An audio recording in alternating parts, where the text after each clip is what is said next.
Hi friends, welcome back to Calm in the Chaos Homeschool. In today's video, I'm going to be giving you 6 tips on ways that you can save money in your homeschool. And at the end of the video, I'm going to give you one bonus tip that is a little bit controversial, but it saves me the most money. So if you're interested in hearing what that is, stick around to the end.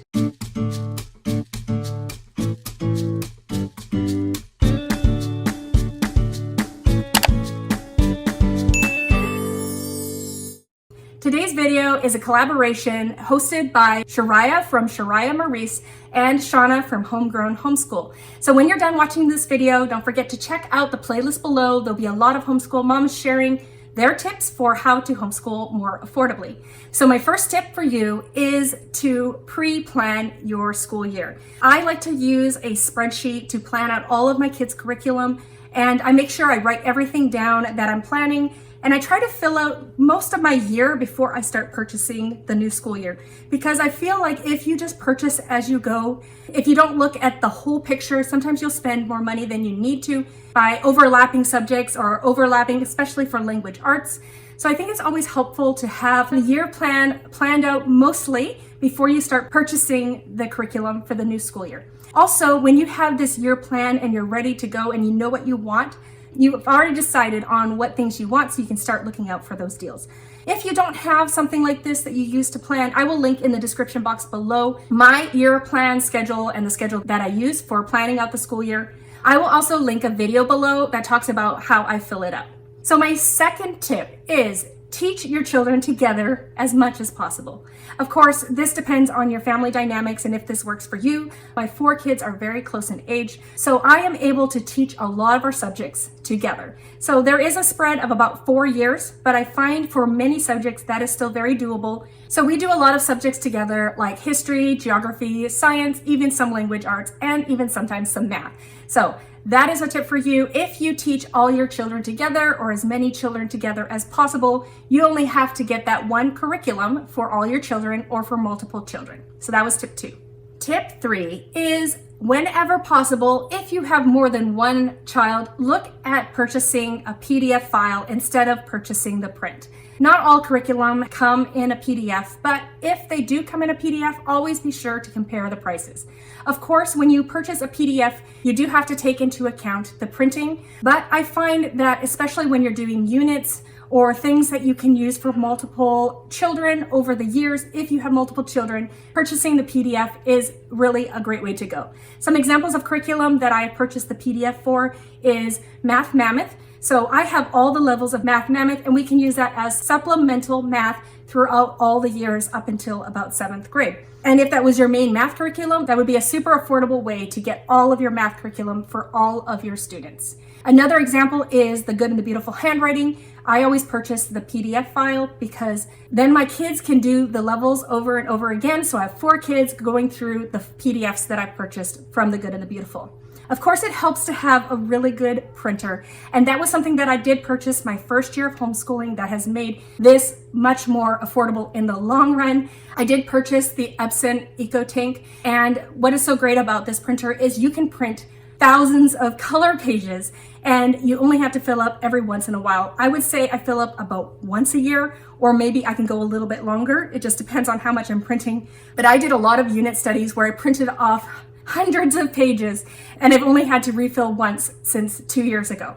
So that was sort of an investment in our homeschool that I made at the very beginning. But if you have a good printer, purchasing the PDF files for a lot of curriculum can be a really economical way to go.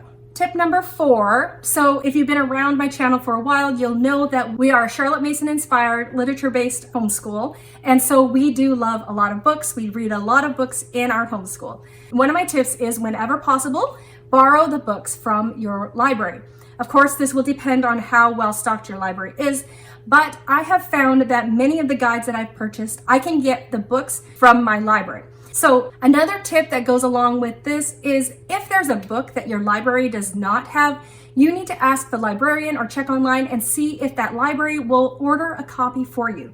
It took me about a year to find out where to do that with my own library, But I have found the place where I can request a book, and if they do not have that book, they will purchase it for me. So that is a really neat thing to know about your library, if they do that or not. So you want to check that out with your library.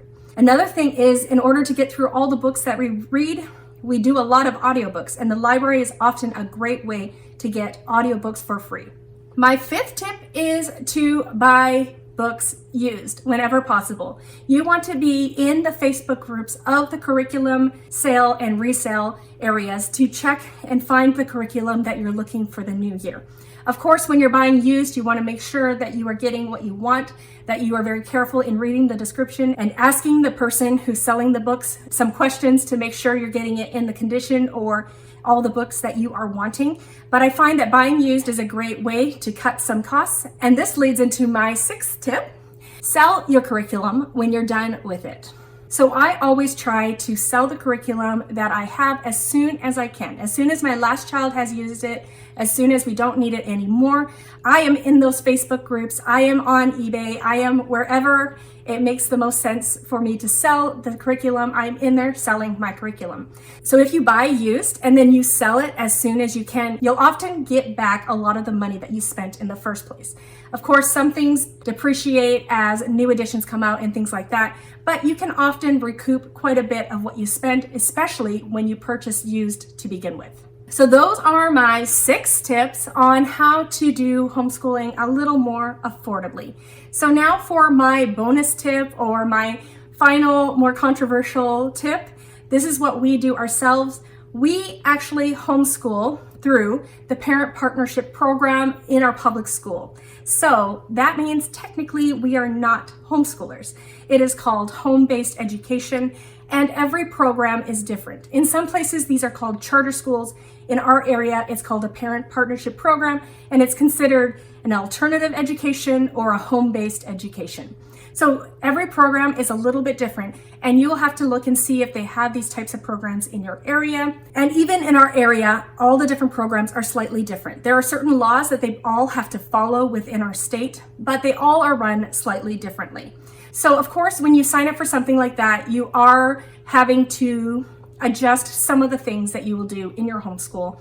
I don't find that I have to compromise a lot in order to be in this program. So at this point for me, the pros outweigh the cons. Our pros are that we can get a lot of our curriculum for free. Any curriculum that I use that is not a religious curriculum, I can ask for them to purchase for me, and we're able to use that.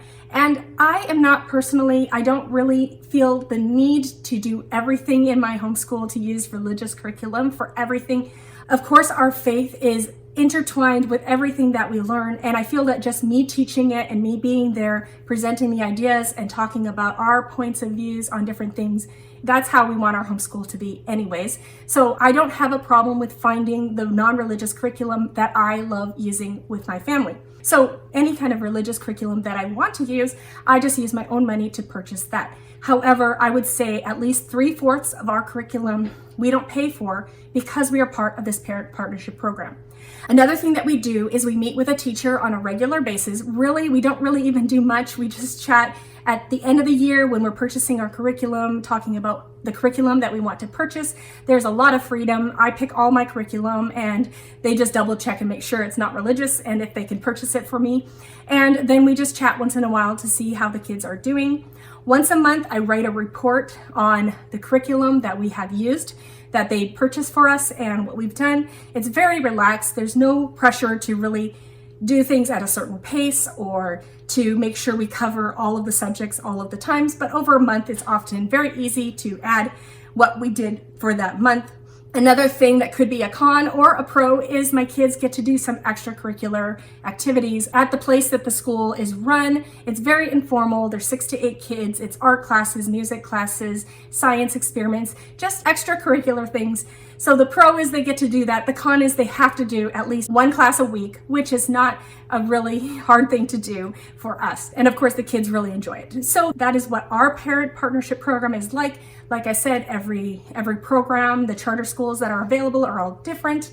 But the reason why I say this is a little bit controversial is because Really, we are public schoolers. We are using public funds. We are part of the public school system. We are not technically homeschooling. However, if I didn't feel like I was able to teach my kids the way that I wanted to within that structure, I would have no problems leaving the parent partnership program and going off on our own. But at this point, it works well for our family, and it really helps out to have that free curriculum that is provided in this type of structure.